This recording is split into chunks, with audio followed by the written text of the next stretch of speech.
मेरा नाम सुधा सिंह है। मैं दिखने में बहुत ही ठीक ठाक देखते हूँ, लेकिन मेरा रंग सांवला है और मेरी उम्र 25 साल की है और मेरी शादी हो चुकी है और मेरा एक भाई है जिसकी शादी हो चुकी है। वह एक दिन मेरे घर आया था मुझसे मिलने के लिए और वह बताने लगा, दीदी मेरी अपनी खुद की दुकान थी, मेरा कारोबार अच्छा चल रहा था। घर में मैं और मेरी पत्नी रहते थे, मेरे दोनों लड़के बाहर रहकर पढ़ाई कर रहे थे। मेरी पत्नी सरिता अक्सर बच्चों के पास जाकर बीच बीच में हो आती थी, वहाँ कभी कभी 1 महीने तक उनके साथ रुकती थी। मैं अपने कारोबार की वजह से बच्चों के पास नहीं पहुँच पाता था, इसलिए पत्नी को ही भेज देता था। घर में काम करने के लिए एक नौकरानी लगा रखी थी, उसकी उम्र करीब 50-55 के आसपास होगी। उसका नाम मालती था। वह शहर के पास एक खोली में रहती थी। शहर में तो वैसे ही घर में काम करने वाली बाई मुश्किल से मिलती है, ऊपर से मालती जैसी नेक और ईमानदार बाई का मिलना तो किसी चमत्कार जैसा ही था। जब भी सरिता अपने बेटों के पास जाती, मालती की जिम्मेदारियां बढ़ जाती। ऐसे में उसे घर का काम करने के अलावा मेरे लिए खाना भी बनाना पड़ता, पर मालती खुशी खुशी यह जिम्मेदारी संभालती। मैं और सरिता भी इसके बदले उसे छोटे मोटे तोहफे और नगद पैसे देते रहते थे। एक दिन शाम के तकरीबन 7 बजे थे, शहर की बत्तियां जल उठी थी, तभी एक टैक्सी उस गली के मुहाने पर आकर रुकी। टैक्सी का पिछला दरवाजा खुला और उसमें से तकरीबन 22 साल की एक खूबसूरत लड़की उतरी। शर्ट और जीन्स में सजी वह दरमियान कद की एक सुठित बदन वाली लड़की थी। टैक्सी की दूसरी ओर का दरवाजा खोलकर तकरीबन 25 साला एक हैंडसम नौजवान निकला।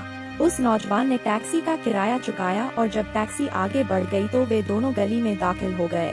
मालती थोड़ी देर पहले अपने काम से लौटी थी और अब खोली में ही पड़ी चारपाई पर लेटकर अपनी कमर सीधी कर रही थी। बढ़ती उम्र के साथ ज्यादा देर तक काम करने पर उसकी कमर अकड़ जाती थी और ऐसे में उसके लिए खड़ा होना भी मुश्किल हो जाता था। अचानक किसी ने उसकी खोली का दरवाजा खटखटाया। पहले तो वह चौंकी, फिर उठकर दरवाजा खोल दिया, पर दरवाजा खोलते ही उसकी आंखों में हैरानी के भाव उतर आए। दरवाजे पर 2 अनजान लोग खड़े थे। किससे मिलना है आपको? मालती उन्हें गहरी नजरों से देखते हुए बोली। क्या आप मालती है? लड़की ने पूछा। हाँ, मालती बोली।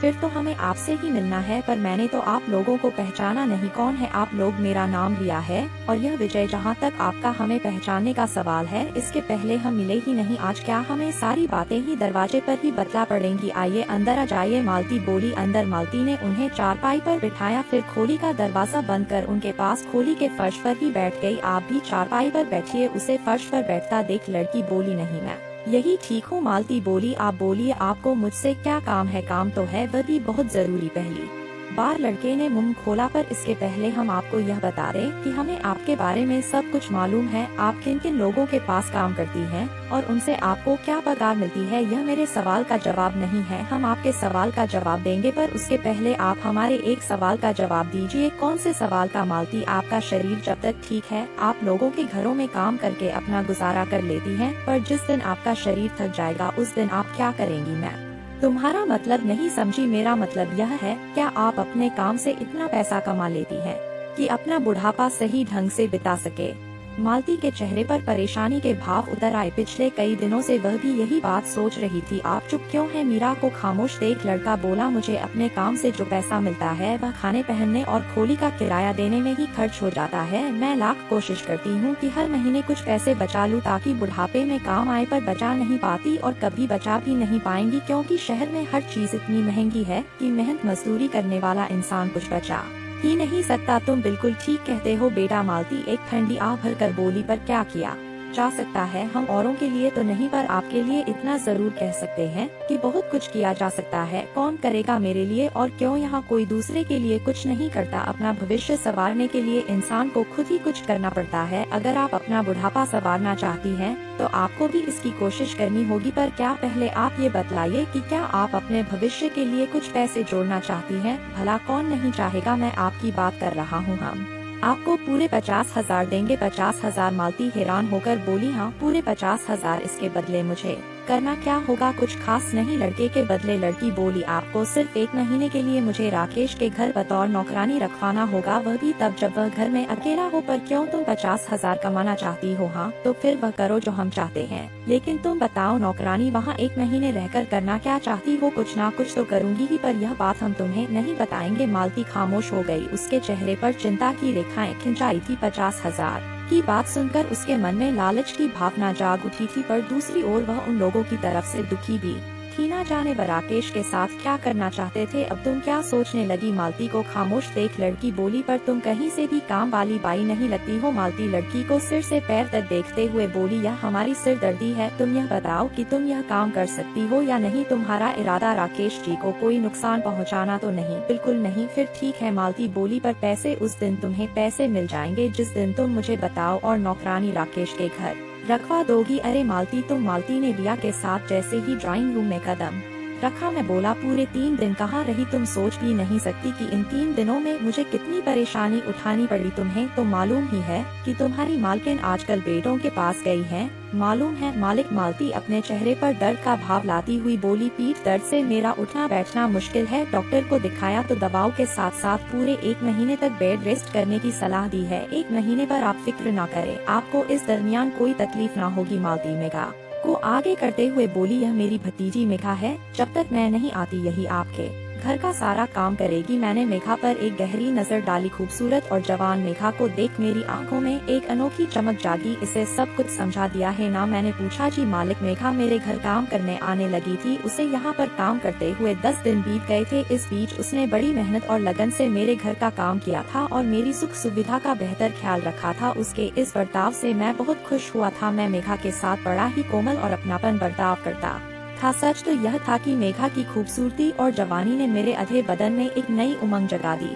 थी और मुझे मेघा के साथ मिलने से एक अजीब खुशी मिलती थी। एक दिन शाम के तकरीबन 7 बजे थे। मैं अपने बेडरूम में पलंग पर बैठा था। मेघा घुटने के बल झुकी मेरे कमरे की सफाई कर रही थी। ऐसे में उसके भारी और गोरे उभार का ज्यादातर भाग उसके ब्लाउज से बाहर झांक रहा था। मेरी निगाहें रह रहकर उसके इन कयामाती उभार की ओर उठ जाया करती थी और जब भी ऐसा होता मेरे तन बदन में एक हलचल सी मच जाती थी। मेघा कहने को तो काम कर रही थी पर उसका पूरा ध्यान मेरी हरकतों पर था। मेरी नजरों का भाव समझकर वह मन ही मन खुश हो रही थी। उसे लग रहा था कि वह जल्द ही मुझको अपने शीशे में उतार लेगी और ऐसा होते ही अपना उल्लू सीधा कर यहाँ से रफू चक्कर हो जाएगी। मेघा सफाई का काम कर खड़ी हुई और ऐसा होते ही मेरी नजरों से वह नजारा गायब हो गया। इसके बावजूद मेरे बदन में जो कामनाओं की आग भड़की थी उसने मुझे हिला दिया था। मैं पलंग से उतरा, फिर आगे बढ़कर मेघा को अपनी बाहों में भर लिया। मेरी हरकत से मेघा चौंकी, फिर बाहों में कसम साते हुए बोली, ये आप क्या कर रहे हैं? साहब मेघा तुम बहुत ही खूबसूरत हो। मैं जोश से कती आवाज में बोला, तुम्हारी इस खूबसूरती ने मेरे तन बदन में आग लगा दी है। तुमसे लिपटकर मैं अपने तन की इसी आग को बुझाने की कोशिश कर रहा हूँ, पर यह गलत है। कुछ गलत नहीं। मैं उसे बुरी तरह चूमते सहलाते हुए बोला, मन ही मन मुस्कुराती मेघा कुछ देर तक मेरी बाहों से छूटने का नाटक करती रही, फिर अपना शरीर ढीला छोड़ दिया। ऐसा होते ही मैंने उसे उठाकर पलंग पर डाला, फिर उस पर सवार हो गया। भावनाओं का तूफान जब गुजर गया तो मेघा रोते हुए बोली, ये आपने क्या किया? मुझे तो बर्बाद कर दिया। पल भर तक तो मेरे मुंह से बोलना फूटे, फिर मैं शर्मिंदा होकर बोला, मेघा मुझसे गलती हो गई, मैं अपने आपे में नहीं था। जो कुछ हुआ उसका मुझे अफसोस है। प्लीज यह बात मालती को ना बतलाना। आपने मेरा सब कुछ लूट लिया और अब कह रहे हैं कि बुआ से यह बात ना कहूँ। मैं तुम्हें इसकी कीमत देने को तैयार हूँ। कीमत? मेघा ने गुस्से वाली निगाहों से मुझको देखा। बदले में मैंने तकिए के नीचे से चाबियां का गुच्छा निकाला, फिर कमरे में रखी अलमारी की ओर बढ़ गया। ऐसा होते ही मेघा के होठों पर साफराना मुस्कान रेंग उठी, पर जैसे ही मैंने अलमारी खोली उसकी निगाहें उस पर जम गई। अलमारी बड़े नोटों और गहनों से भरी थी। मैं मेघा के करीब आया और तकरीबन जबरदस्त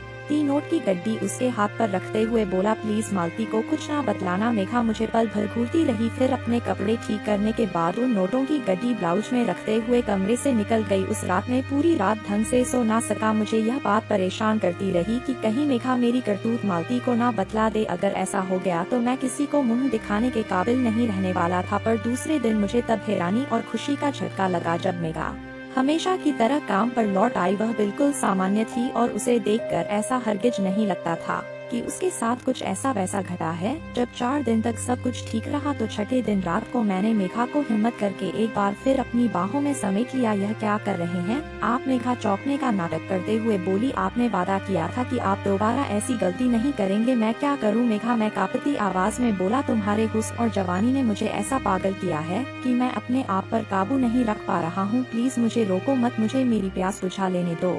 मेघा ने अपना शरीर ढीला छोड़ दिया। अगले ही पल हम दोनों के बदन एक दूसरे से चिपक कर पलंग पर अटकिया कर रहे थे। इस बार मेघा भी पूरे जोश के साथ मेरा साथ दे रही थी। मेघा ने चालाकी से मुझको अपने हुस्न जाल में फांस लिया था। जब उसे यकीन हो गया कि शिकारी पूरी तरह उसके जाल में फंस गया है, तो एक रात उसने मेरे खाने में बेहोशी की दवा मिलाई और मेरी पूरी अलमारी खाली कर रफू चक्कर हो गई। मुझको जब सवेरे होश आया और मैंने अपनी अलमारी देखी तो सिर पीट लिया। लोक लाज के डर से मैं पुलिस में भी इसकी शिकायत न कर सका।